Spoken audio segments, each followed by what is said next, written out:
Good afternoon বন্ধুরা, fantasy blaster চ্যানেলে আপনাদের স্বাগত জানাই। বন্ধুরা, আজকে আমরা যেই ম্যাচ নিয়ে কথা বলবো সেটা হচ্ছে লঙ্কা প্রিমিয়ার লিগের 14তম match Colombo Kings versus Galle গ্ল্যাডিয়েটার্স।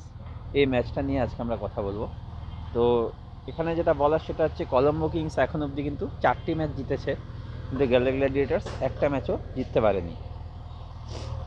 তো সেই হিসেবে আমরা আমাদের যে টিমটা বানাবো, সুতরাং আমরা আমাদের টিমে কলম্বো কিংসের প্লেয়ারদেরই প্রাধান্য দেব বেশি। তো প্রথমে আমাদের কলম্বো কিংসের প্রাইম প্লেয়ার নিয়ে আলোচনা করা উচিত, তারপরে গাল্লে গ্ল্যাডিয়েটার্সের প্লেয়ার নিয়েও আলোচনা করব। তো উইকেট কিপিংয়ের ক্ষেত্রে দেখা যাচ্ছে চণ্ডীমল আছে। চণ্ডীমলের সম্পর্কে যেটা বলার, যে চণ্ডীমল কিন্তু ওপেনে আসছে, ভালো খেলছে, কিপিংয়ে মোটামুটি অ্যাভারেজ 1-2 ক্যাচ ধরছে এবং প্রতি ম্যাচেই 30 থেকে 35 রান করছে। সুতরাং চণ্ডীমল কিন্তু পার ম্যাচে আমাদের 50 থেকে 55 অ্যাভারেজ পয়েন্ট দেবে। এরপরে আছে রাসেল, আন্দ্রে রাসেল। রাসেল এখন বোলিংও করছে। তারপরে রাসেলের মতো প্লেয়ার নামটাই যথেষ্ট, সবসময় রাসেল ম্যাচ উইনার এবং যে কোনো সময় যে কোনো ম্যাচের রং পাল্টে দিতে পারে। তাই রাসেল বাদে তো যে কোনো টিম বানানোই দুষ্কর, তো রাসেলকে তো রাখতেই হবে। এরপরে আছে লরি ইভান্স। লরি ইভান্সও ইনিংস ওপেন করছে, প্রতি ম্যাচেই মোটামুটি ভালো অ্যাভারেজ 30-35 পয়েন্ট দিচ্ছে, তাই লরি ইভান্সকে আপাতত চিন্তা ভাবনায় রাখছি। এরপরে প্রিয়রঞ্জন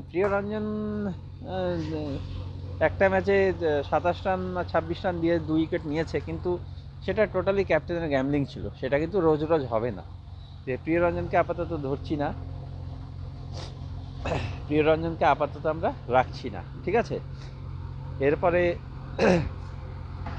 ড্যানিয়েল ড্রামন্ড কোথায় গেল? এই যে ড্যানিয়েল ড্রামন্ড কিন্তু তাগড়া প্লেয়ার, যথেষ্টই তাগড়া প্লেয়ার, কিন্তু আপাতত খুব একটা নজরে আসছে না। কিন্তু গ্র্যান্ড লিগের টিম বানালে ড্রামন্ড কিন্তু অবশ্যই ক্যাপ্টেন করা উচিত, ঠিক আছে। এরপরে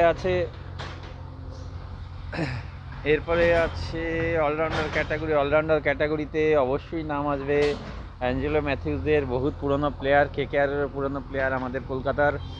তো অ্যাঞ্জেলো ম্যাথিউসও অ্যাভারেজ প্রতি ম্যাচে কিন্তু 40 পয়েন্ট করে দিচ্ছে, আর ম্যাথিউস কিন্তু বলও করছে, তাই ম্যাথিউসকে কিন্তু আমাদের টিমে রাখা দরকার, ঠিক আছে। এরপরে উড়ানার পারফরমেন্স কিন্তু ঠিকঠাক নেই, উড়ানাকে রাখার কোনো সম্ভাবনা নেই, কারণ রানও প্রচুর দিচ্ছে উড়ানা, আর উইকেটও কিন্তু পাচ্ছে না, সুতরাং উড়ানার নাম আসছে না আপাতত, ঠিক আছে।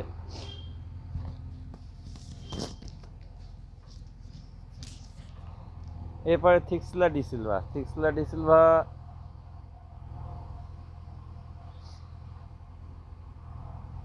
এই যে এক ম্যাচেই আপাতত পারফর্ম করেছে, তাও আমাদের প্রাইম প্লেয়ার হিসেবে আপাতত ডিসিলভা থাকছে না। এরপর কইস আহমেদ আছে, এই যে বিন্দাস পারফরমেন্স করছে আপাতত, প্রতি ম্যাচেই ভালো পারফরমেন্স দিচ্ছে, সুতরাং প্রাইম টিমে তো রাখতেই হবে।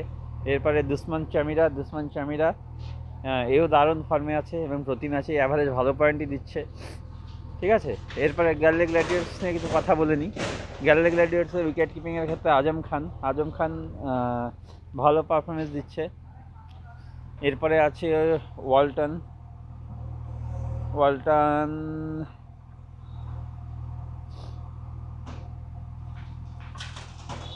1 মিনিট বন্ধুরা।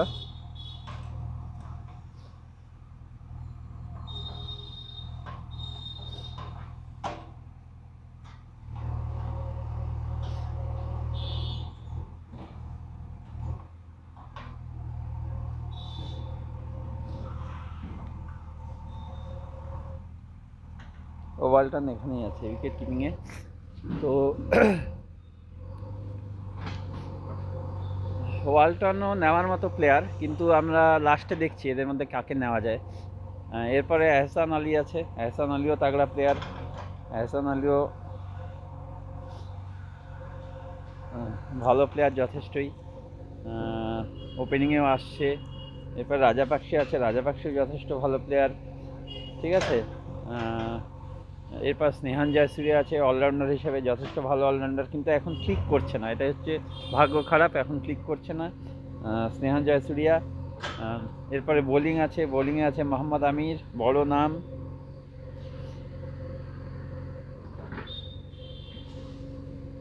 মোহাম্মদ আমির বেশ বড় নাম। এরপরে আসিথা ফার্নান্ডো আছে, আসিথা ফার্নান্ডো, এই যে আসিথা ফার্নান্ডো আছে। লাক্সান সান্দাকান আছে, ঠিক আছে। সান্দাকান কিন্তু ধারাবাহিকভাবে প্রতি ম্যাচে ভালো পারফরমেন্স করছে এবং ভালো পয়েন্ট দিচ্ছে। এরপর ধনঞ্জয় লাক্সান আছে, এই যে ধনঞ্জয় লাক্সান আছে, দুটো ম্যাচে লাস্ট ভালো পারফরমেন্স দিয়েছে। তো মোটামুটি এই হচ্ছে আমাদের দুই টিমের প্রাইম প্লেয়ারের লিস্ট। অ্যাভারেজ এখন এখান থেকে একটা ড্রিম টিম তৈরি করা যাক। বাকি যে ফাইনাল টিম হবে সেটা তো আপনারা জানেন, সেটা টসের পরে টেলিগ্রামে আপনারা পাবেন। টেলিগ্রামে যুক্ত হওয়ার জন্য আমাদের এই ভিডিওর ডেসক্রিপশনে যে লিঙ্ক আছে সেখানে গিয়ে ক্লিক করে ডাইরেক্ট যুক্ত হয়ে যান, অথবা টেলিগ্রামে গিয়ে সার্চ করুন @জিতো হামেশা ফ্যান্টাসি এবং আমাদের টেলিগ্রাম চ্যানেলের সাথে যুক্ত হন এবং যে কোনো ফ্যান্টাসি লিগের যে কোনো প্রাইম টিম পান সম্পূর্ণ ফ্রিতে। আর এরকম প্রতি বড় ম্যাচের আগে এরকম অ্যানালাইসিস এবং যে কোনো টিপস এবং ট্রিক্সের জন্য আমাদের এই চ্যানেলটা জয়েন করুন, আমাদের এই ফ্যান্টাসি ব্লাস্টার ইউটিউব চ্যানেলটা সাবস্ক্রাইব করুন, লাইক করুন এবং শেয়ার করুন। তো যাই হোক, আপাতত ড্রিম ইলেভেনের যে টিমটা আমাদের প্রি টস যে টিমটা, ডেমো টিম ঠিক না এটা, এই টিম দিয়েও আমরা অনেক লিগ জিতেছি, সেই টিমটা তৈরি করা যাক।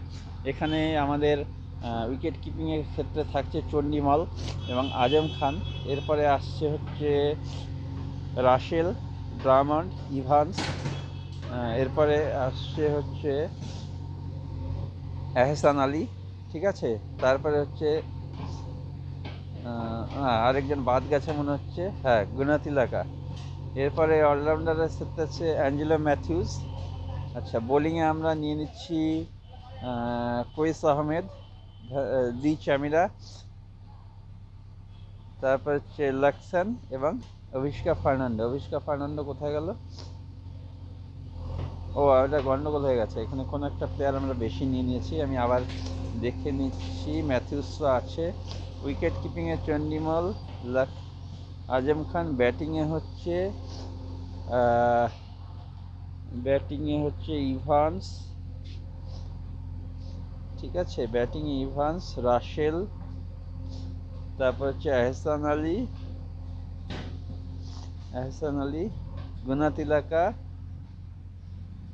গুনাতিলাকা। এরপরে হচ্ছে অ্যাঞ্জেলো ম্যাথিউস, তারপরে হচ্ছে কুইস আহমেদ,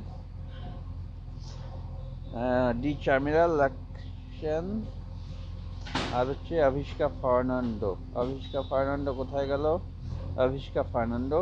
অ্যাকচুয়ালি ড্রামন্ডকে গ্র্যান্ড লিগ পিক বলা হচ্ছে এবং ড্রামন্ডকে কিন্তু গ্র্যান্ড লিগে অবশ্যই ক্যাপ্টেন করতে হবে। তো আলটিমেটলি এই হচ্ছে আমাদের টিম, ঠিক আছে। এখানে আমরা অবশ্যই ক্যাপ্টেন করব হচ্ছে আন্দ্রে রাসেলকে এবং ভাইস ক্যাপ্টেন করব হচ্ছে গুনাতিলাকাকে ভাইস ক্যাপ্টেন করব। আপনারা চাইলে চণ্ডীমলকে ভাইস ক্যাপ্টেন করতে পারেন, গুনাতিলাকার জায়গায় চণ্ডীমলের ভাইস ক্যাপ্টেন হওয়ার কিন্তু যোগ্য, ঠিক আছে। তা আমি আপাতত গুনাতিলাকাকে ভাইস ক্যাপ্টেন করছি। এই হচ্ছে আমাদের আপাতত টসের আগের যে টিম, সেই টিম। চণ্ডীমল থাকছে, আজম খান থাকছে, ইভান্স, রাসেল, এহসান আলী, গুনাতিলাকা, ম্যাথিউস, কুইস আহমেদ, চামিরা, লাক্কান আর ফার্নান্ডো। তো ফাইনাল টিম টসের পরে আমরা দিয়ে দেবো, সেটা দেবো হচ্ছে টেলিগ্রামে। আপাতত এটুকুই। বেস্ট অফ লাক বন্ধুরা।